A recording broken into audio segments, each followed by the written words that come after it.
Hello.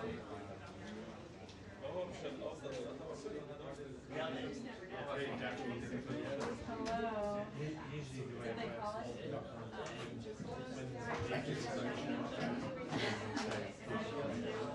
Nice. And it's cold. As always.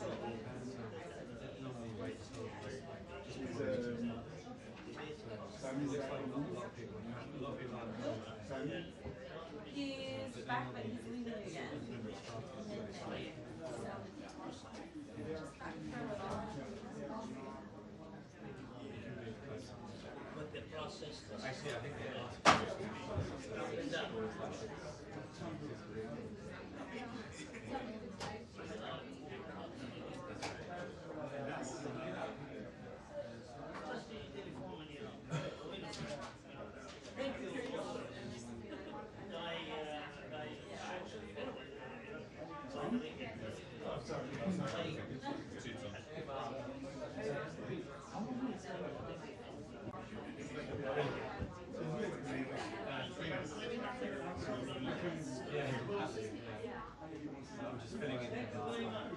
Yeah, it's very good, isn't it? That's DC. I get 12 minutes. Max.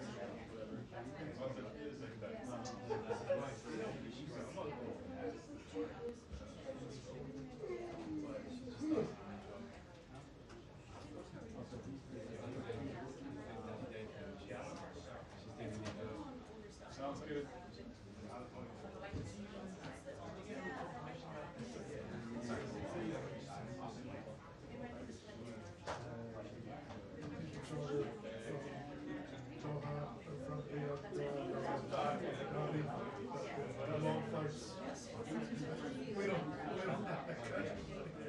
I don't know if anybody else.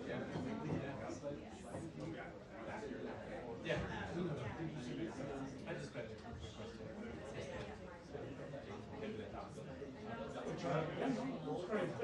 That's great.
Alrighty. Anyway, good to see you. Yep.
Thank you. Relax.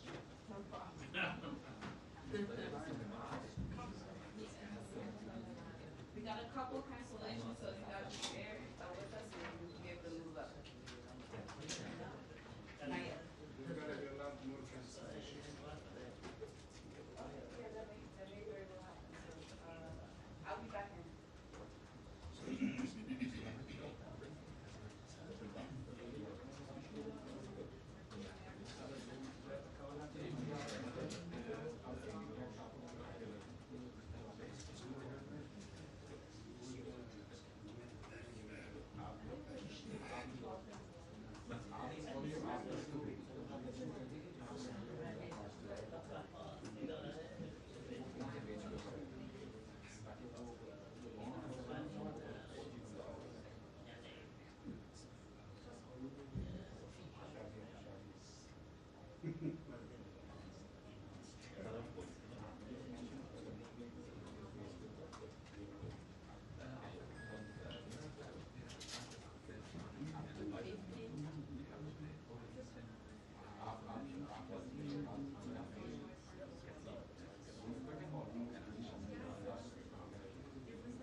No.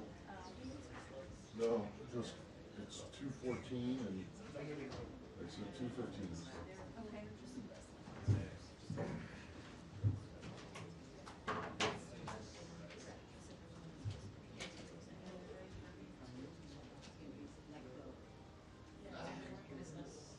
Hello? Hello, I'm sitting in the briefing room right now.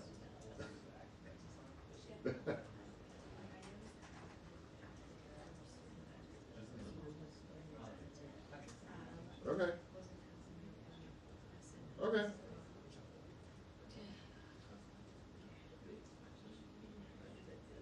Sure. Okay. Yeah.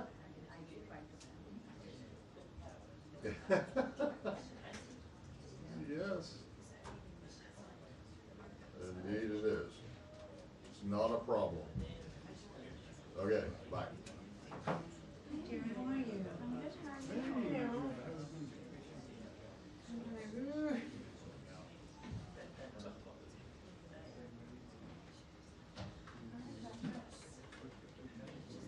It's not, nothing warm enough. I should have brought my jacket.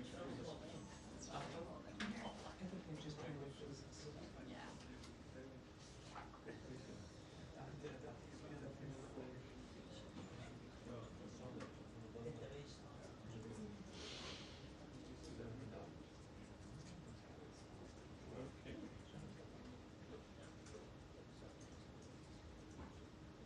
What you were doing.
Oh, they're just getting up. I thought they were standing for me. They're moving.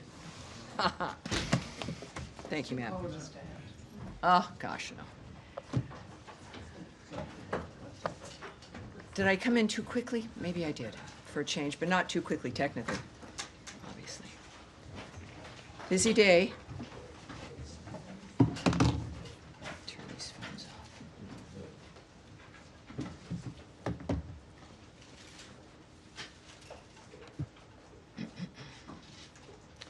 Great. Hi, everyone. Hello.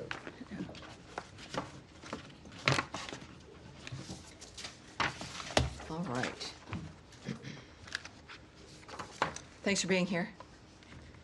And for everyone watching at home, thank you very much. And for C-SPAN covering this, always live, which I appreciate. All righty, so obviously a little bit of an announcement. Happy 100 days. I know this was on your calendar, wasn't it? It should be. Happy 100 days, everyone. Just hours after President Trump took the oath of office, Secretary of State Marco Rubio was confirmed in a historic bipartisan vote of 99-0. From day one, he got right to work, and I can certainly attest to that. As I said in my first briefing, Secretary Rubio promised to deliver a foreign policy grounded in President Trump's vision, one that would make America stronger, safer, and more prosperous. 100 days later, that promise is being kept. Secretary Rubio has returned the department to the fundamentals of diplomacy, engaging in the persuasion and power of face-to-face meetings around the globe, reminding our partners that being friends with the United States brings benefits that improve the quality of everyone's lives. Here at the State Department, we are rewarding performance based on merit, demanding accountability for every tax dollar spent, and ensuring every policy serves the interests of the American people. To restore integrity and results-driven foreign assistance, the Department and USAID have saved the American taxpayers billions of dollars by ending outdated and misaligned foreign aid programs. Instead, we are prioritizing core U.S. policies. That includes the life-saving response in Uganda, where more than 75 American experts worked hand-in-hand with local officials to officially end Uganda's 2025 Ebola outbreak, a tremendous global health achievement. The Secretary has traveled extensively, and don't I know it, to 15 countries, deepening U.S. diplomatic ties and securing major foreign policy wins, from Panama's decision to withdraw from China's Belt and Road Initiative to his leadership in bringing Ukraine and Russia to the table to discuss a path towards peace, leading the nations closer to peace than ever before. His efforts to protect our homeland are having a global impact. We've designated 6 violent Mexican cartels, along with TDA and MS-13, as foreign terrorist organizations to block their financial networks and bar their entry into the United States. Our border is more secure than ever, and illegal crossings at our southwest border have dropped by 95% since 2024. This is due to President Trump's leadership and Secretary Rubio's historic action to secure agreements with Guatemala, Panama, and El Salvador to intercept and deport illegal aliens who enter their territories. And to further build regional peace, Secretary Rubio signed a declaration of principles between the Democratic Republic of Congo and Rwanda, launching a pathway to stability in the region. In the Middle East, he is actively working with Israel, Arab partners, and the European Union to shape post-war governance in Gaza and lay the groundwork for Arab-led reconstruction efforts aligning with President Trump's long-term vision for peace in the region. He also has reinforced the United States as the premier strategic partner for Gulf allies, resulting in 2 landmark investment commitments from the United Arab Emirates and Saudi Arabia for technology, defense, and infrastructure. Those deals total $2 trillion in investments. We've also brought Americans home. Through diplomacy, we've helped secure the release of dozens of unjustly detained U.S. citizens, bringing them back to their families where they belong. We've reinstated Cuba as a state sponsor of terrorism, sanctioned Iran's shadow oil fleet and Houthi financiers, as well as designated the Houthis as a foreign terrorist organization. These steps send a clear message. Under this administration, there will be consequences for supporting terrorism.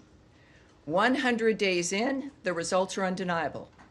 This is American diplomacy the American people deserve: decisive, accountable, and unapologetically America first.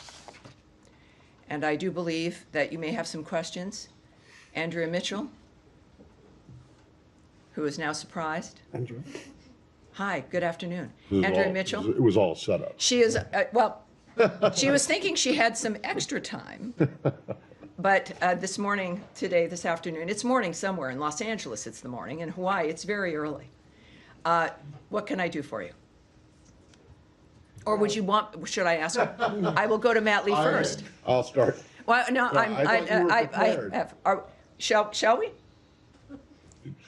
Finally, Finally, I'm asking the questions. fine with me. All right, here's what we'll do. We will go with Matt, and then I will come back to you. I just have two very brief. You set that up as who set this I up. did not. All right, sir. Wait a second. And now I've missed you. Everyone missed you. It was Yes, I'm notably sorry, I different was here in the away. room with you gallivanting around London for some reason. But here we are now. Waiting We're for all the together. Secretary who never showed up. Well, But anyway, so listen, since last week, since I was away last week, and I know this came up last week, but I just want to try and get a fine point, put a fine point on it, which is that tomorrow is the 50th anniversary of the fall of Saigon, and the end of the Vietnam War.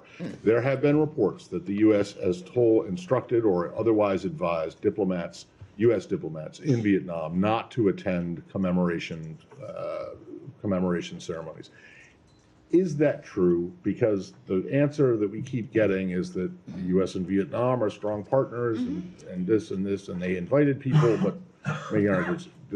but there's no decision one way or another. So, is it correct that they've been told or advised not to attend? Well, you know, as well as most people here, if not even better, after decades, that I'm not going to discuss conversations that we've had with our diplomats here or overseas. But I will, in the event people are curious about the answer you expect, I will provide you an answer, and everyone else as well. The United States and Vietnam have a robust bilateral relationship, and we are committed to deepening and broadening those ties. We look forward to working with the Vietnamese government and the people of Vietnam to address shared challenges and opportunities. And considering, again, half a century ago, when that ended, we now, of course, have a generation, my generation, that it is amazing to be able to say that, to have this relationship with Vietnam as a good relationship and one that is bilateral and robust. So that is a very good example of what can happen over the time of about 50 years. Okay. Did you have a second question? Well, but just on this, I mean, so Sure. are U.S. diplomats going to be participating in these? You know, I'm not going to answer that question. I'm not going to discuss what has been suggested or not suggested, or communications with our allies and or our diplomats in foreign countries. Yes, sir. Thanks. Thank you. I have two questions. The first, there's reporting today that 4,000 visas for students with criminal records were revoked in the first 100 days of the administration. That's a number that's higher than we've seen before, so I wanted to see if I could get more fidelity on that, and then I had a different topic. Well, I know that consular affairs and the State Department do not discuss the details of visas. We do not provide statistics. We do not discuss numbers. And so I would just remind people that certainly I wouldn't comment on a number that has been printed somewhere. What I can tell you is that it's something that we don't provide. And then separately, there's reporting that Iraq has arrested an ISIS suspect linked to the New Orleans terror attack on New Year's. Is the state have any comment on that or any participation? I spoke with the secretary a little earlier. I did not ask him about that, so let's take that back. And I certainly would hope to speak with him again and can ask him that, and we'll get that back to you certainly. And now, Andrea Mitchell. Yes. I wanted to ask about Ukraine. Okay. Russia has continuously been bombing Ukraine. Kyiv the other day, more bombing overnight. After calling for a ceremonial ceasefire, a 3-day ceasefire next week to honor, so they can celebrate and honor their World War II victory, but they have still not agreed. I believe almost 50 days since it was first proposed to the ceasefire, the 30-day ceasefire that Ukraine has accepted. And now, as well, Foreign Minister Lavrov, in an interview, has said that the Russian position includes the demilitarization. He says denazification, which is a false statement, but the demilitarization of Ukraine as part of their agenda, as well as the lifting of sanctions, withdrawing lawsuits, canceling arrest warrants, and the like. First of all, the U.S. reaction to the continual bombing in Ukraine by Russia, and second of all, the Russian demand for demilitarizing. Would the U.S. ever consider requiring the demilitarizing of Ukraine as a condition of a peace plan? Well, you know I can't and would not discuss what the options were or what's on the minds of our diplomats. And I understand, and I hear from people outside of this briefing room and certainly from all of you, and it's your job to ask. But that is not something we can do. It's harmful to get ahead of what our experts, what our diplomats, what the Secretary of State, what the President of the United States, the most powerful people in the world meeting to find a resolution to this. And discussing it or speculating does not help. It increases, I think, fear and confusion. So I won't do that. But I do have something I can tell you that the Secretary said to me about the situation just a short time ago, Andrea Mitchell. We are now at a time where concrete proposals need to be delivered by the two parties on how to end this conflict. How we proceed from here is a decision that belongs now to the President. If there is not progress, we will step back as mediators in this process. Well, he said on Meet the Press that this week was going to be pivotal. Oh, sure. I'm This sounds like a paraphrasing. pivotal statement to me. Yeah, so is there some sort of a time frame? Well, he to what said now. he's just said? He said now is the time where concrete proposals need to be delivered by the two parties in the conflict. And if there is not progress, which we leave, of course, I'm not going to speculate on what that timeline means to the President or to the Secretary. But that is a very distinct statement from the Secretary. Both the Secretary and the President are very transparent men, and the American people have been watching this process openly, which itself is kind of a new experience. But that is what he said to me just a little bit ago. Can you right. speak to his level of frustration with the process? It seems to be reflected no, in his statement. I will not channel the Secretary. He again, is very available. And he has been, again, you saw him this weekend on television, and he's a very clear, often unguarded, transparent man who cares about the nature of what is transpiring on this planet in a very unique position to make a difference. And that is what he wants to do. Yes, sir. Thank you, Tammy. Just to follow up on what the Secretary has said, you quoted him as saying concrete proposals need to be delivered by both sides. Proposals on what? Well, obviously, to end the conflict. So you I expect- mean, clearly, it's about what they've been working toward is a ceasefire, a complete, full, durable ceasefire, right? Not a 3-day moment so you can celebrate something else. A complete, durable ceasefire and an end to the conflict.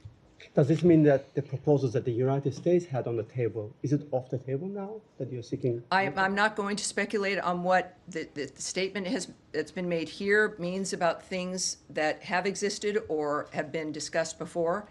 It's just what he has said today, and I think it's clear. Fair enough. And my second question on North Korea, they acknowledge finally that they apparently have sent their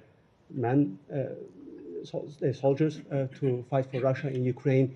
Does this change your approach, your view to the conflict at all? And any response that you could come up with? Well, we know this is pretty simple. North Korea is not being helpful. They're not being helpful. There are other nations that also are facilitating this carnage, and their actions make it possible to continue. Third countries, like North Korea, have perpetuated the Russia-Ukraine war, and they bear responsibility for it. China? We continue, North Korea, I'm speaking about North Korea, and other third countries, like North Korea. We continue to be concerned by North Korea's direct involvement in the war, North Korea's military deployment to Russia, and any support provided by the Russian Federation to the DPRK in return must end. Russia's training of North Korean soldiers directly violates Security Council resolutions 1718, 1874, and 2270, which collectively impose a broad prohibition on providing or receiving military training or assistance to or from the DPRK. All right. Yes, sir. There's a Go ahead. conditional- Yes, sir. On the Middle East, UN Rights Chief Volker Turk today called for concerted efforts to end the Israeli blockade of the Gaza Strip, and Amnesty International accused Israel of committing a live-streamed genocide against Palestinians. We heard President Trump on Friday acknowledge the suffering of people in Gaza and the need for aid to go in. What is the department's view of the ongoing blockade, and will the Secretary push to lift it? And I have a second question. President Trump said just a few days ago that there is a very big need for medicine and food regarding, of course, Gaza and Gaza aid, and that we are taking care of it. What does that And mean? again, within the framework of the negotiations, the actions, the efforts, as we've discussed, I think every briefing, which is appropriate. I think the President of the United States making that statement makes clear that actions being considered and taken, and that the President is working on it. So we are taking care of it. How will that translate to actual action? Well, we'll find out. He's not a slow man. Also, the United States, of course, supports the flow of humanitarian aid with safeguards to ensure assistance is not diverted, looted, or misused by terrorist groups such as Hamas and the Palestinian Islamic Jihad. But for one thing, we certainly, I think I can say generally about the president, is that when he says something, he acts, and he doesn't lollygag. And in this particular case, with both men setting these first 100 days as the hallmark of the nature of where they've both been personally committed, Secretary Rubio and President Trump, it is on peace and ceasefires for both Ukraine and Russia, and certainly in Gaza.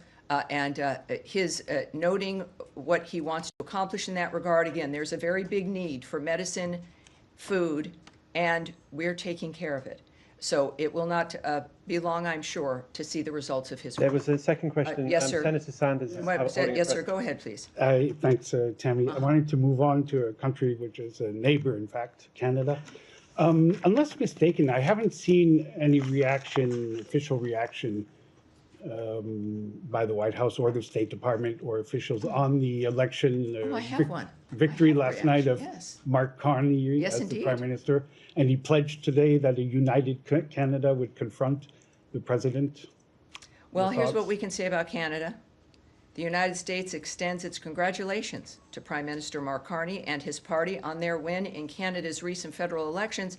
The U.S.-Canada relationship remains one of the most extensive in the world. We look forward to working with Prime Minister Carney's government, particularly on key issues such as trade fairness, combating illegal immigration, halting the flow of fentanyl and other dangerous drugs, and countering the Chinese Communist Party influence in our hemisphere. All right. Yeah, Daphne. Thank you. On Syria, we're reporting that the Syrian foreign minister is set to meet with senior U.S. State Department officials later today in New York. Who will he meet from state, and what will Washington's message be to him on sanctions relief? Well, of course, we know that we can confirm that some representatives of the Syrian interim authorities are in New York for various UN meetings, but you knew that. We continue to assess our Syria policy cautiously and will judge the interim authorities by their actions. We are not normalizing diplomatic relations with Syria at this time, and I can preview nothing for you regarding any meetings. I have no meetings at all to be able to describe or to confirm for you. Okay. Are you? You have I a have follow-up? another I'll question follow on up. Cuba, but if there's other questions. I'm All right, go ahead. Cuba. All Okay. right. Cuba today arrested high-profile dissident Jose Daniel Ferrer for violating the terms of his parole just 3 months after releasing him from jail as part of a Vatican-brokered deal with the Biden administration. And Felix Navarro, another high-profile dissident, was also arrested. Does the State Department have any reaction to these arrests? Yes, we do. We strongly condemn the brutal treatment and unjust detention of Cuban patriots Jose Daniel Ferrer and his wife and young son, as well as Felix Navarro and other pro-democracy activists.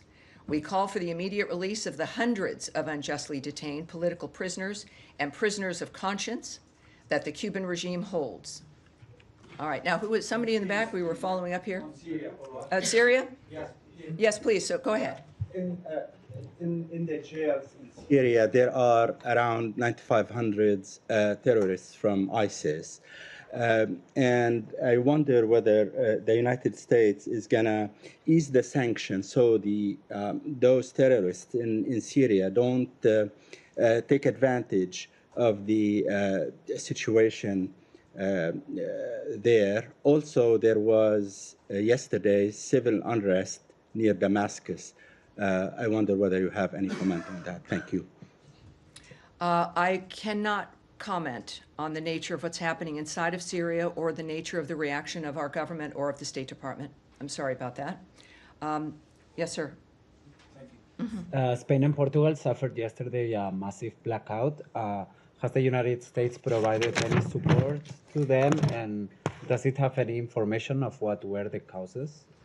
Well, yeah, we're all curious about that. It was kind of terrifying to see for all of our friends in Spain and Portugal. One thing I can tell you, of interest, of course, also to the State Department, is that there was no impact on the operation of our missions in Spain or Portugal. Electricity was fully restored to our missions as of this morning. And at this point, I could just refer you to the governments of Portugal and Spain for further information about what has happened. I know they're looking into it, obviously, but at this point, I have nothing further. All right. Yes? Thank you, Tammy. Following up on your comments from Secretary Rubio on the Ukraine proposals, our understanding is Ukraine and the Europeans have presented a counter proposal to what was put on the table by the United States. Should we take this as a rejection of their counter proposal? I think you should take it as what the Secretary meant, which is that what is happening now is that what we expect from them are concrete proposals But if on how to end this situation. So that's his statement. I would not expand on it as those are the words he used for me. I think it's very, very distinct that now we are at the time where concrete proposals need to be delivered by the two parties on how to end the conflict. How we proceed from here is now a decision of the president's. If there is not progress, we will step back as mediators of the process. And does he have any follow-on conversations planned with his Ukrainian and European counterparts? I saw you spoke with Nothing that I can report as of this moment, but clearly this is not a closing of the door. This is now a next step, which I hope that we are able to see. Yes, sir. Thank you so much. Do you think that in first 100 days, President Trump was able to make America more great again, make America more richer again, make America more safer again? Are you setting me up? No, I'm just asking your opinion. I'm just asking your opinion. The ultimate freezing moment. I am standing here because of my faith in the President of the United States prior to him winning this particular election, knowing from his past what he's accomplished. Of course, the American people have felt the same way in returning him to this office after 4 years that were not good for the people of this country, economically or otherwise.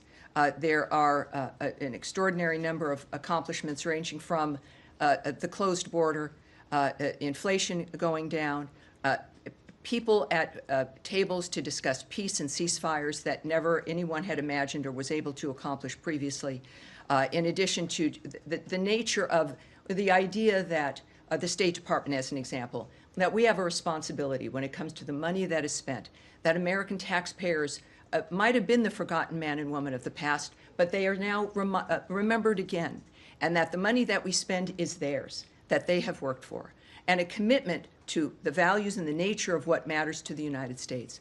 So we're doing these larger issues, but also, of course, every day we discuss the nature of what's happening in the world based on those values, and these men and women deciding to live their lives, including the men and women who I speak of often in this room, who anonymously have spent their lives, decades in many cases, to help make sure that the people leading this country of either party have the information they need to make sure this nation is safe and secure. We now have an administration that is implementing those values and making it clear to the American people. And it's been 100 days, and already we know that tremendous change has happened. and it will continue to happen under the leadership of President Trump, his entire cabinet, but I'm standing at the State Department because of the leadership of Marco Rubio. And it's an exciting and good time for the globe. So the answer is yes. Yesterday's State Department press statement says that the United States is in touch with the leadership of both Pakistan and India, and That is correct. trying to calm down the situation. Do you have something to say? Yes, the Secretary also gave me a note about that as well, sir. So we are reaching out regarding the Kashmir situation, India and Pakistan, that he said we are reaching out to both parties. And telling, of course, them to not escalate the situation. The Secretary expects to speak with the foreign ministers of Pakistan and India as early as today or tomorrow. He is encouraging other national leaders, other foreign ministers, to also reach out to the countries on this issue. So it is, again, as I've noted, every day action is being taken. In this case, the Secretary speaking directly to his counterparts in India and Pakistan. We expect certainly the impact he's usually had with the individuals he's spoken with, and certainly with President Trump's leadership, India and Pakistan, having those conversations. It's very important for them. And yes, sir, yes, I've been... There were, on Monday, 68 mostly Ethiopian migrants killed in a detention center in Yemen. Are you in a position to confirm now that this was U.S. military, the result of U.S. military action? I'm not prepared to speak about that. What I can tell you is that Houthi attacks continue to hinder international trade routes in the Red Sea region and have cost the global economy billions. That must stop. And we are aware of various reports in the region, and we are referring questions first to the Department of Defense, but also I will have us take this back to see what more we can have for you later this week regarding that issue. Absolutely. And just follow up on Pakistan. All right, Pakistan, certainly. A Pakistani minister made a statement about performing dirty work for the United States while also denying the existence of Lashkar-e-Toiba in Pakistan. What is the State Department's response to that? Well, as I've noted, the only thing I'm really prepared to discuss here is the fact that the Secretary of State is going to be speaking with the foreign ministers of both countries. And will that be raised? Will that be raised? What I can tell you, obviously, we're also monitoring the developments across the board in that region. We, as you know, at multiple levels, I have to say, are in touch with the governments of India and Pakistan, not just at the foreign minister level, certainly, but at multiple levels. We, of course, are encouraging all parties to work together for a responsible solution. The world is watching this, but I have no additional details in that regard. Yes, ma'am. Yes, ma'am. Yes. On whether there has been any further collaboration between the United States and Pakistan since Pakistan facilitated the arrest of an ISIS suspect last month. Yeah, I recall that we appreciated that arrest when it occurred, and I said so here at this podium. But at this point, I think what we should all be looking for is the results of the conversations the Secretary has today with the foreign ministers of both of those countries. Is Tammy on Pakistan follow, please? Yes, certainly. Go ahead. Congratulations on your 100 days completion. Thank you, sir. So the Secretary, Senor Rubio, already spoke to Pakistan Foreign Minister in these 100 days. But the problem is that the entire U.S. Congress has voted that the election last year were rigged. Recently, your congressional leaders went to Pakistan, which includes a general, a very respectable general. He said that things are not going well, and unelected leaders are ruling Pakistan illegally. So, well, we have a very specific environment right now, with very specific requirements that the Secretary of State is taking care of and engaging in. And we're gonna leave it at that. And as a matter of fact, and I've got an event I need to be going to regarding. Just one on Afghanistan. As a matter of fact, we'll take one more question perhaps on this issue. The young man there with the glasses there in the center here. Yes, sir. I mean, moving to Indo-Pacific a little bit. First question on Taiwan. Today marks the first 100 days of Trump administration, but also marks the 100th day that we don't have an AIT chairperson yet. So when can we expect a new AIT chairperson?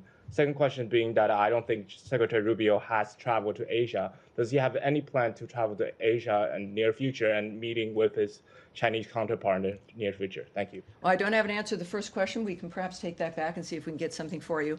And at this point in time, I don't have anything to report to you about the Secretary's travels. But what I will tell you as to what I am going to here is the Secretary meeting with families of Japanese abductees. He is going to be meeting with a delegation of the Japanese legislative members, family members, and advocates for Japanese citizens abducted by North Korea. We will have a readout for you that will be released following that meeting. And that is what I'm heading to now. Thank you all very much. We have a very, very exciting week, and happy 100 days. Thank you, everybody. No, and on Thank Iran, you. please.